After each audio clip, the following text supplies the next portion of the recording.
As always, let's play this in full first here. There is no sound coming in.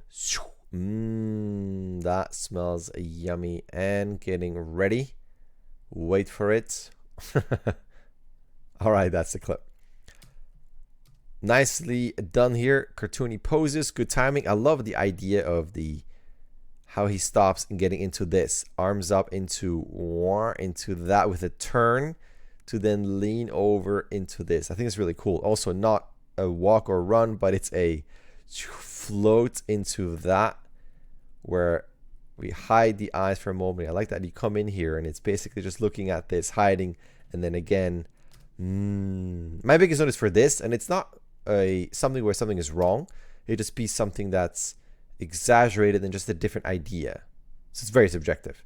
And it's something at the end in terms of the posing. So mainly what I'm going to look at is, this is all cool, and there are some moments when you have transitions getting into this, but then it feels like it's almost a bummer that this is right there where that nose is, where I would feel, or like that with the hair. I would exaggerate and maybe lengthen that arm so that hand is here. This is a bit below the nose, so you have a clean separation between that and that arm and all of this, kind of forming a lot of somewhat tangents. It's just kind of too overlappy.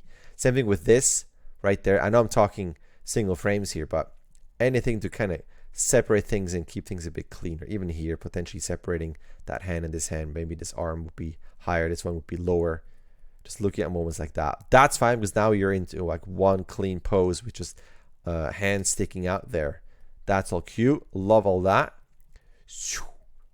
That's all fine too. You could even exaggerate and curve those fingers. Everything kind of follows that path, including the fingers, because you even have the hair kind of doing that.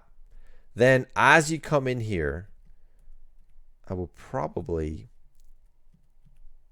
still have maybe a drag more on those legs instead of feet, instead of being down.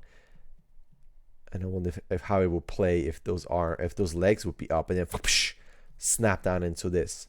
Minimal things, nothing crazy to change. My biggest thing here, this is what I was talking about, is when he gets up here. Again, this is purely an idea difference. There's nothing wrong with what's going on right there, but it could have been fun to do when this happens.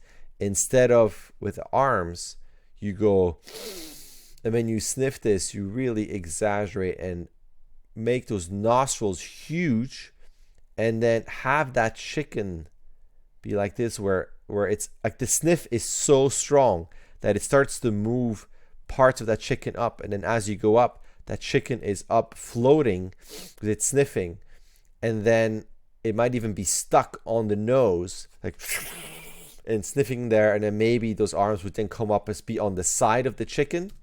What does he do here? He drops down. So maybe there's just a quick moment of where during all of this, the chicken comes up, trembles a bit, goes up, is up here, and then drops back onto the plate.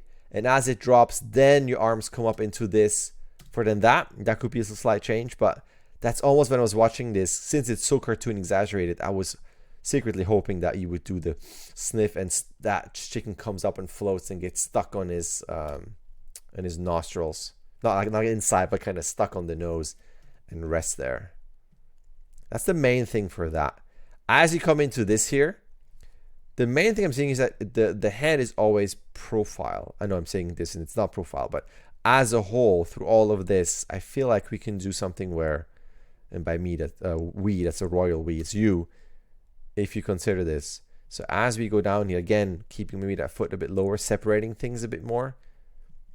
It's a nice silhouette for light and dark, but I don't know, I still feel like we could separate certain elements. This is fine too, but you could push this and bring this here so that that knife is separated from that.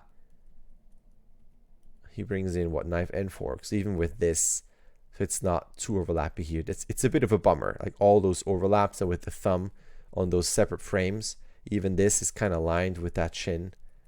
Might just be me, but I would separate these as much as possible. Even this, the tangent with the nose and that, separating just as clean as possible in terms of silhouette and your in-betweens here. That's all cool. But what I would do here is that we can have all of this. Goes that, ready. And then when that, that's awesome though. I do like this, but when he's done, we're back into that profile pose. And I feel like this is a certain state of mind where he is sitting, looking at this, getting ready to eat. And this is different now because he's done eating. And it could just be when he's doing that, it's a bit more 3/4. So we go back and maybe like this. That's the angle of this. Or even more where it's kind of almost facing us. Maybe one leg out here, one like this. I know the foot would be off screen. And maybe more of a lean this way, holding on to this 3/4. Maybe head up and maybe like a that on the fingers. Maybe that could just be something, but that's the only thing I would say. At the end, it's a bummer that we are profile, and at the end, profile again, where we kind of push that end pose to be a separate state of mind and just kind of the end of what he has done. And again, we're a bit close here, forming a bit of a tangent there between the chair and that thumb. And I know I'm talking about single frames and moments in there, but being picky, just mentioning things that I'm seeing. Other than that, that's it. Cool clip. Just giving my 2 cents. Thanks.